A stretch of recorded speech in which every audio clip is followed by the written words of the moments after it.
Assalamualaikum warahmatullahi wabarakatuh. Nama saya Nuzara Atifah dari kelas PAUD 4C. Di sini saya akan mempresentasikan tentang teori bermain, tahap bermain menurut Harlock dan faktor yang mempengaruhi bermain.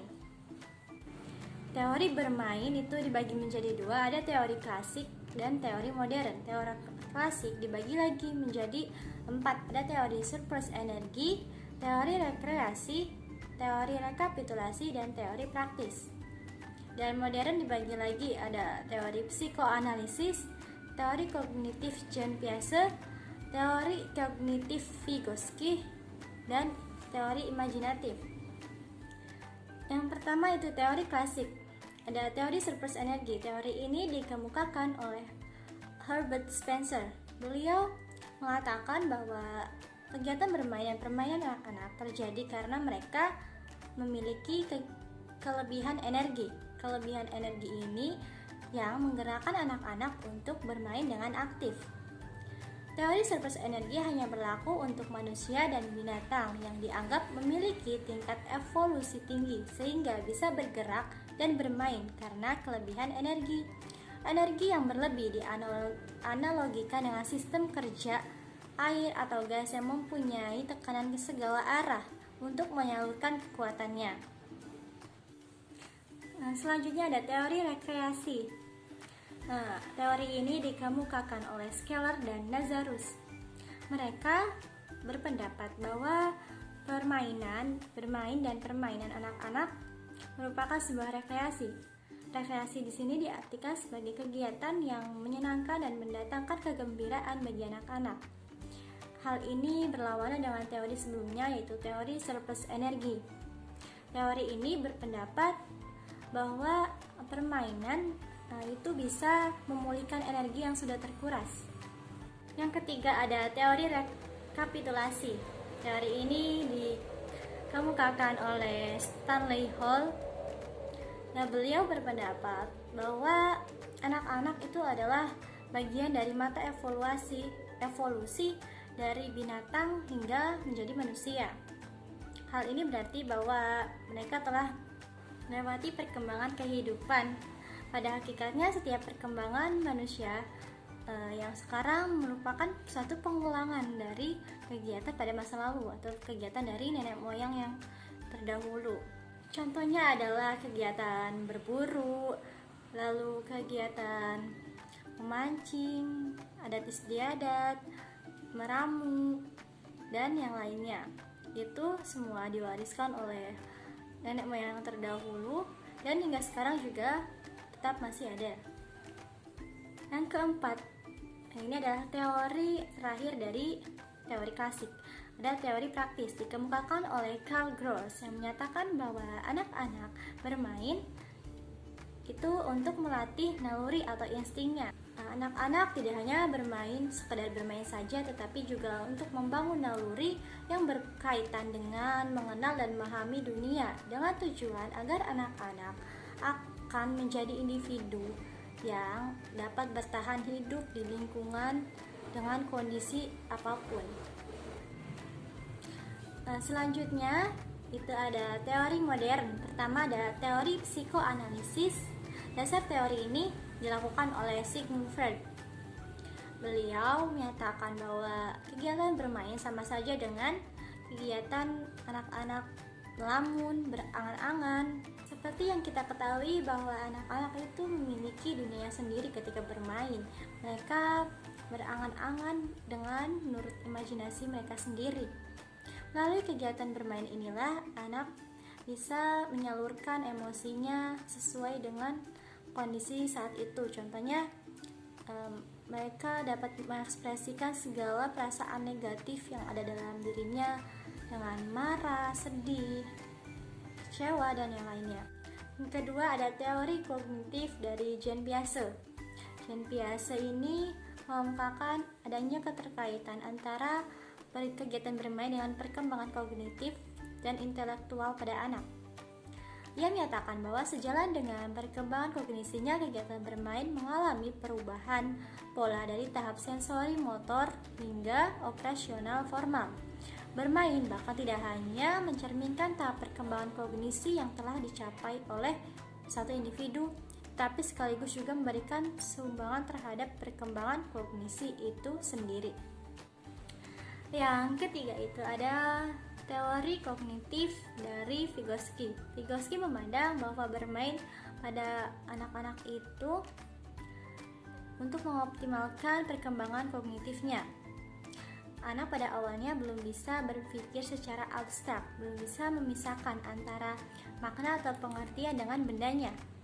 Contohnya ketika anak disuruh untuk menjelaskan kuda, sebelum mereka melihat bagaimana kuda itu sendiri, mereka belum bisa membedakannya, belum bisa menjelaskannya.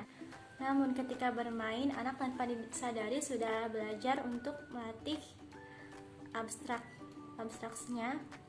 Itu contohnya ketika mereka bermain kuda-kudaan dengan sepotong kayu atau dengan sapu, mereka berhayal, berimajinasi seolah-olah itu adalah seekor kuda. Dengan permainan ini mereka mampu berpikir abstraknya juga menjadi terlatih. Yang keempat itu teori imajinatif Singer. Singer menganggap bahwa bermain imajinatif sebagai kekuatan positif. Hal ini berlawanan dengan teori psikoanalisis dari Sigmund Freud.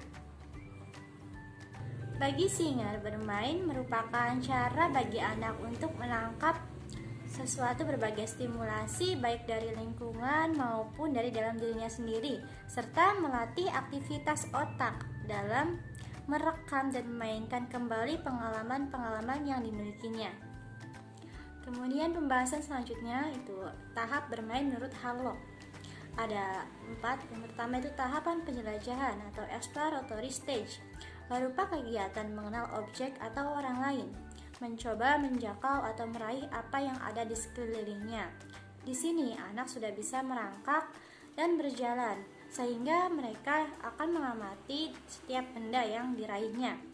Kedua itu tahapan mainan atau toy stage. Tahapan ini mencapai puncaknya pada usia 5-6 tahun. Antara 2-3 tahun, anak biasanya hanya mengamati alat permainannya. Di sini biasanya terjadi bermain dengan boneka dan mengajaknya untuk mengobrol, bercakap, atau bermain selayaknya seperti teman sendiri. Ketiga itu tahapan bermain atau play stage.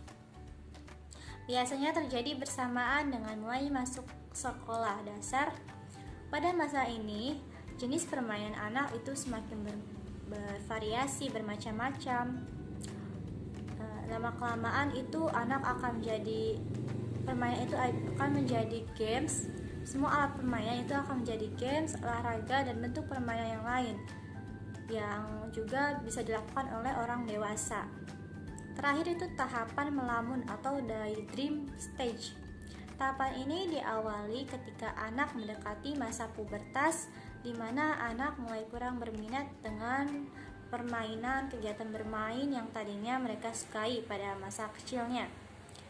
Di sini anak menghabiskan waktu untuk melamun dan berhayal. Hayalnya itu mengenai perlakuan kurang adil dari orang lain atau merasa kurang dipahami oleh orang lain. Pembahasan atau topik yang terakhir itu faktor yang mempengaruhi kegiatan bermain. Pertama, kesehatan. Semakin sehat anak, semakin banyaknya energi untuk bermain. Seperti permainan dan olahraga, anak yang kekurangan tenaga lebih menyukai hiburan daripada bermain. Kedua itu perkembangan motorik. Perkembangan motorik pada setiap usia pastinya berbeda, tahapannya itu berbeda. Dan perkembangan motorik akan melibatkan koordinasi otot-otot pada anak tentunya. Apa saja yang akan dilakukan dan waktu bermainnya bergantung pada perkembangan motorik mereka. Pengendalian motorik yang baik memungkinkan anak terlibat dalam permainan aktif. Ketiga, intelijensi. Pada setiap anak yang pandai lebih aktif daripada anak yang kurang pandai. Dan permainan mereka biasanya lebih menunjukkan perhatian dalam permainan kecerdasan, dramatik, konstruktif, dan membaca. Anak yang pandai menunjukkan keseimbangan antara perhatian bermain bermainnya itu lebih besar, dan termasuk upaya menyeimbangkan faktor fisik dan intelektual yang nyata. Keempat, jenis kelamin. Biasanya anak laki-laki itu lebih keras, lebih kasar daripada anak perempuan. Anak laki-laki biasanya bermain bola, bermain basket yang melibatkan otot-otot besar. Sedangkan anak perempuan itu biasanya suka bermain masak-masakan, bermain boneka. Lalu ada faktor lingkungan. Anak yang dari lingkungan kurang baik atau buruk itu akan kurang bermainnya daripada anak yang dengan lingkungan baik. Karena kesehatan yang buruk, kurang waktu, peralatan, dan ruang. Anak yang berasal dari lingkungan desa kurang bermain daripada mereka yang berasal dari lingkungan kota. Hal ini karena kurangnya teman bermain serta kurangnya peralatan dan waktu bebas untuk bermain. Ke-6, status sosioekonomi. Anak yang dari kelompok sosioekonomi rendah itu biasanya akan memilih kegiatan bermain yang lebih murah, dan sebaliknya itu anak dengan sosioekonomi yang lebih tinggi lebih menyukai kegiatan yang mahal seperti lomba atletik, bermain sepatu roda. Kelas sosial mempengaruhi buku yang dibaca dan ilmu yang didapatkan. Dan juga film yang ditonton anak itu pastinya berbeda. Jenis kelompok rekreasi yang dimilikinya dan supervise terhadap mereka. Lalu ada jumlah waktu bebas. Jumlah waktu bebas ini tergantung pada status ekonomi keluarga anak. Biasanya anak dengan kondisi ekonomi yang kurang, mereka terpaksa untuk membantu ibunya bekerja, menemani ibunya bekerja. Itu menyebabkan waktu bermain mereka berkurang. Yang terakhir, peralatan bermain. Peralatan bermain yang dimiliki oleh anak mempengaruhi permainannya. Misalnya, dominasi boneka dan binatang buatan mendukung permainan berpura-pura. Banyaknya balok, kayu, cat air, dan lilin mendukung permainan yang sifatnya konstruktif. Demikian presentasi dari saya. Mohon maaf apabila banyak kekurangan. Wassalamualaikum warahmatullahi wabarakatuh.